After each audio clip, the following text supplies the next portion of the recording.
Allah est grand et Mahomet est son prophète. C'est par ces mots que le muezzin appelle les croyants à la prière. Mahomet naît à la Mecque vers 570 après Jésus-Christ. Son père meurt peu après sa naissance et il perd sa mère à l'âge de 6 ans. L'orphelin est élevé par un oncle à l'ombre de la Kaaba. À 40 ans, Mahomet le marchand et caravanier reçoit la première révélation. Guidé par la parole divine, il devient le prophète d'une religion nouvelle.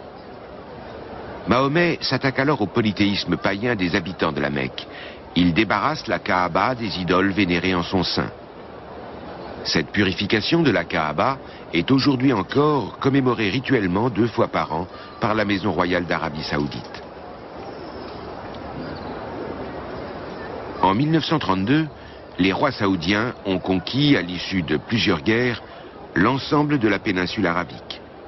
La Mecque et Médine appartiennent désormais elles aussi à leur royaume.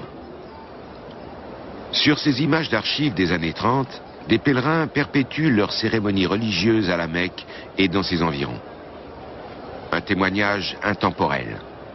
Reflet de scène sans doute quasi identique du vivant du prophète Mahomet.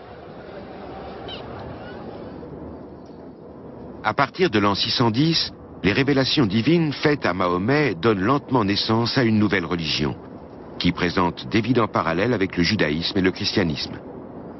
Mais les habitants de la Mecque rejettent l'islam de Mahomet et le prophète se réfugie à Médine. Là, il s'impose véritablement comme chef politique et religieux.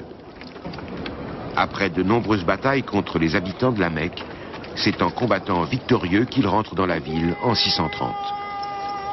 Peu avant sa mort en 632, Mahomet établit les fondements d'un important rituel religieux, le Hadj.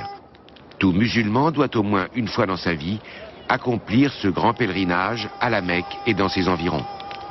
Lors du Hadj, on se souvient des hauts faits de Mahomet et des prophètes qui l'ont précédé, d'Adam à Jésus en passant par Noé et Abraham.